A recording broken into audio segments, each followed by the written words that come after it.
Okay, this is going to be a video response to Weapon Collector's video from quite a while back where he makes a small bushcraft knife. Um, Part of what he does is makes the handguard, which needs a slot for the blade to go through. And he mentions that his technique of drilling the holes next to each other and chiseling it out and filing it is kind of more work than it's worth for a little small part that has to be fairly accurate, like a handguard. Um, I learned this technique from Mike 15 years ago from his YouTube videos, and cheers, Mike. Thanks for sharing because it's a great technique. I still use it today to cut curved slots and do all kinds of weird stuff like that can't easily be machined other ways. Um, but as anyone who's used this before knows, and as Mike mentions in his video, getting these all lined up so that they all overlap evenly and there's not much filing to do is kind of challenging. So I thought I'd share an improvement to it, to this technique that lets you do stuff like this straight out of the drill press with regular drill bits and no fancy tools of any kind. And basically the secret is to drill a series of very accurate pilot holes first. Now, the pilot holes are selected so that, let's say I want a 1/4 inch slot.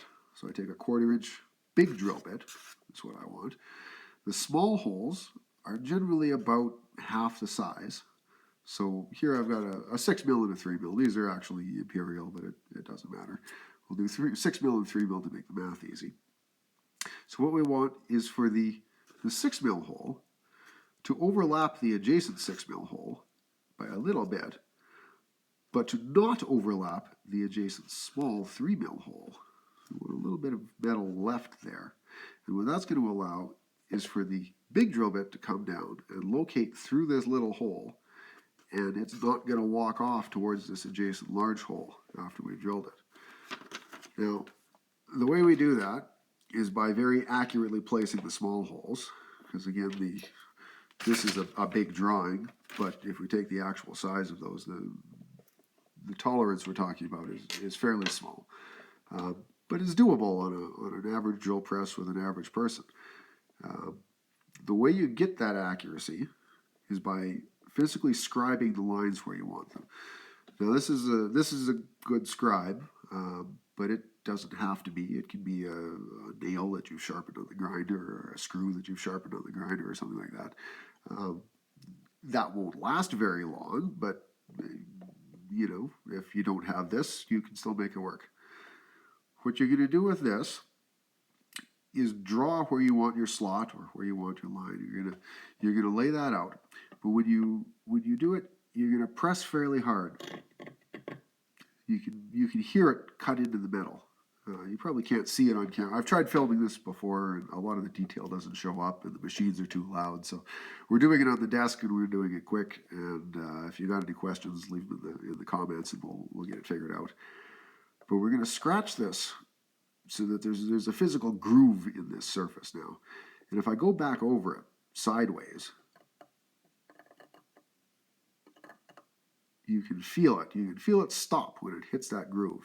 And it's located in that groove now. That allows me to put other tools also in that groove and get everything lined up perfectly. So we draw where we want our cut line with a nice deep groove, nice crisp deep groove. And then we take this tool, which is a set of dividers, which is, again, this is a good one, but it doesn't have to be. It can be 2 sharpened screws stuck through a piece of wood. It can be a lot of geometry sets and stuff like that have a similar thing like this. But again, you want these sharp enough that you can actually scratch this surface. You're going to line this up very accurately to the right dimension, using whatever you can. Surprisingly, this is the most important step. If you can get this right, then everything else kind of sorts itself out. So take your time on this, be very, very careful, and be very, very accurate. So the way we're going to use this tool, if you haven't seen one, is we're going to, again, drop it into this line that we've scribed. You can feel it. I'm doing a too sharp an angle. You can feel it lock into that groove that's already there. And we're going to make another groove. We're going to make another groove. Again, we're going to scratch it multiple times to make sure over here that we've got a line that we can pick up again, that you can feel it. Now you can just walk this along once you're actually doing it. But we're going to find that if you happen to slip out, the way to find that again is we're going to drop down, click into that line, then we're going to drag over here, and you'll feel it click into that intersection.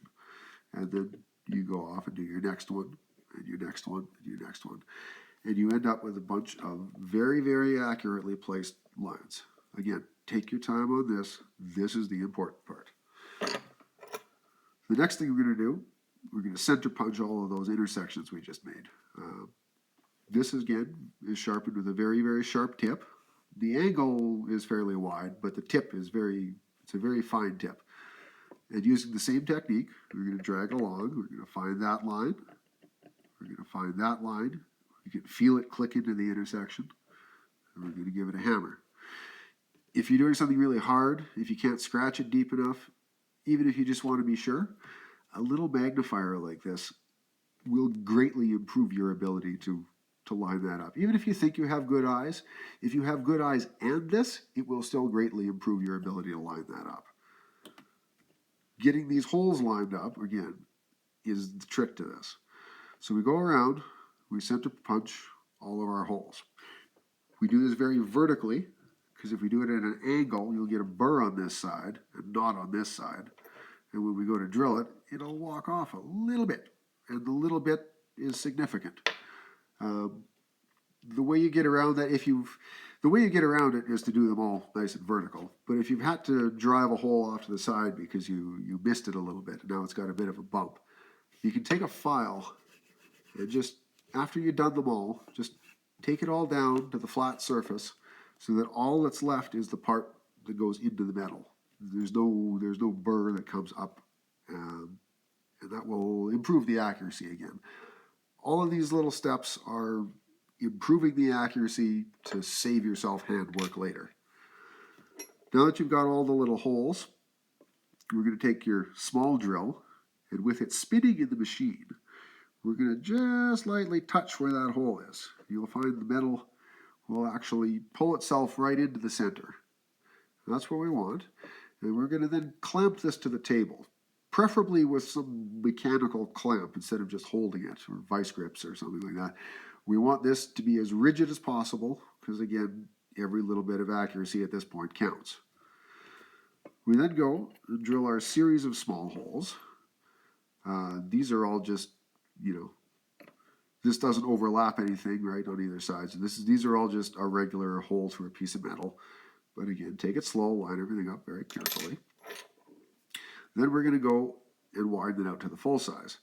Now the first one of these, as we can see again here, the first one of these doesn't overlap the little hole next to it. So this, again, the first one of these is just a regular hole through metal as well, but with a pilot, so it's even easier.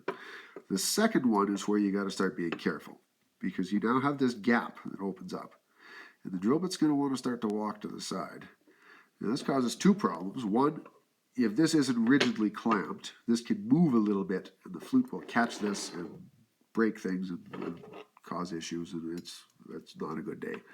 And the other one is if you're pushing a little bit too hard, this drill bit will start walking to the side. If you can see it walking to the side, you're pushing too hard. This basically just comes down with the drill press and just sits on the surface with just enough pressure to start taking a little chip. And you go really, really slowly, and it will follow the pilot hole. And it will follow every pilot hole. And if the pilot holes are all lined up, every one of these is going to go the same, and none of them are going to move. Now, if you've done something and you screwed it up, or you've pushed a little too hard, or one of these is too close, and it starts walking sideways, a way to correct it is to flip this over. If you haven't gone through already, you flip it over and you start drilling from this side again, because there's still the pilot hole on this side. And a lot of times if you're starting to walk off a little bit, if you catch it soon enough, you can correct it. And if you go slowly and you take your time, and everything's nice and rigid, you can end up with a slot like this, which might actually be good enough for your uses. And if it's not, it's certainly a lot less handwork, especially on something like steel to file it down afterwards. So I hope that helps you guys make some stuff a little easier, with a little less wear and tear in your hands. And yeah, hope it helps.